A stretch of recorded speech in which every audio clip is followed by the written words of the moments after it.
This is the site of my future orchard. And I'm calling it that because I have 2 little peach seedlings, guys. Look how cute these are. I, of course, will have to wait about 5 years, but peach trees actually grow pretty quickly. There's one, and I put a little bumblebee bath here to hold it down. And here's the second one. Aren't they adorable? So obviously it's going to take me a long time to get my orchard. But this is where I really wanted to put it. A couple of these trees are coming down. They're half dead. So we have some kind of borers going on out here. Let me show you what's going on over here. I hope they don't like peach trees. Of course, they're just babies, but this is the type of thing we have. And this one has been like this a couple years, but since it's in the back of the property and not falling on anything, we haven't had it removed yet. But when we do, we'll have a couple of the smaller trees that are starting to show issues taken out. And this will be a wonderful place for my orchard. And this will all be covered with compost and leaves and eventually look like my rustic garden, which right now only looks white because I put some shredded paper out there for mulch. But look, guys, look at all this fertility and growth. This started out exactly like this. Only I didn't have such wonderful cardboard. These are nice big pieces. This was done by putting a mishmash of cardboard pieces.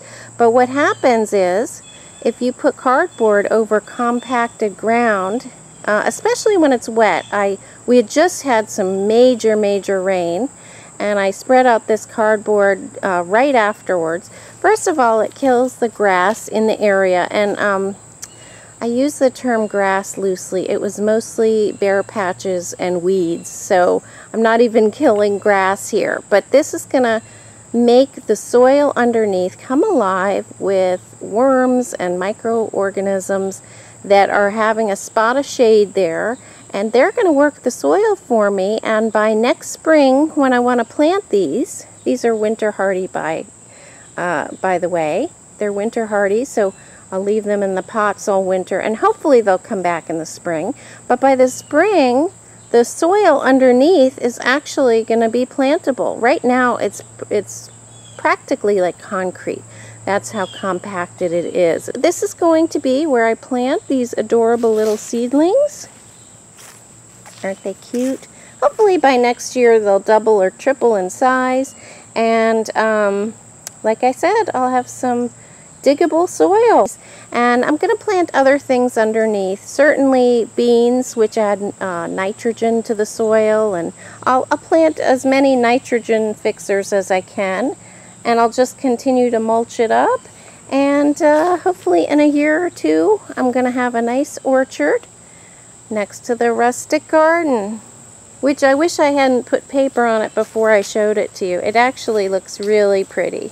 There's so many different things growing in here, perennial flowers, and I think I showed you I think it's a pumpkin or some type of squash was halfway across the bed. Well, now it's almost reaching the end. I would say it only has another 2 feet. This is the end of it. But I have everything in here, guys. Perennial flowers. I have a couple little evergreen topiaries. I have pepper plants. Let me show you my pepper plants. They're actually doing really well. These are Thai peppers, Thai chili peppers. They grow upright, and once they turn red, they'll be ready to harvest. But that's my first pepper harvest. But the only reason I'm showing you this is to mention that this bed, which is full of plants, started out exactly like the orchard.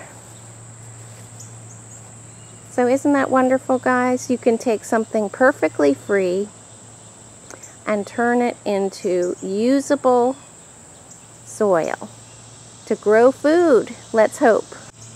I've got lots of cherry tomatoes to pick, all kinds of different ones. And by the way, some of these were the volunteer tomatoes, so I don't even know what type they are, but they look good to me. Those will ripen inside. A couple of those have started to blush.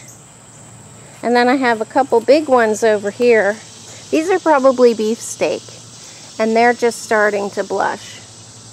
But all of this started about 1.5 years ago on some cardboard. All of this lush growth. Here's some more. I think I'll take those 2 in. They're about ready. They'll finish ripening on the kitchen countertop. Here's the big picture. So it takes some imagination. A couple of those smaller trees will be removed, and my 2 peach trees will be growing there. And year to year, the annual crops underneath might change depending on their development and how much shade they cast. But they're dwarf peach trees, so they shouldn't get too big. They're almost a bushy style peach. But won't that look nice, guys? I'll have 2 planting spaces back here to work with. So thanks so much for tuning in, and I'll see you next time.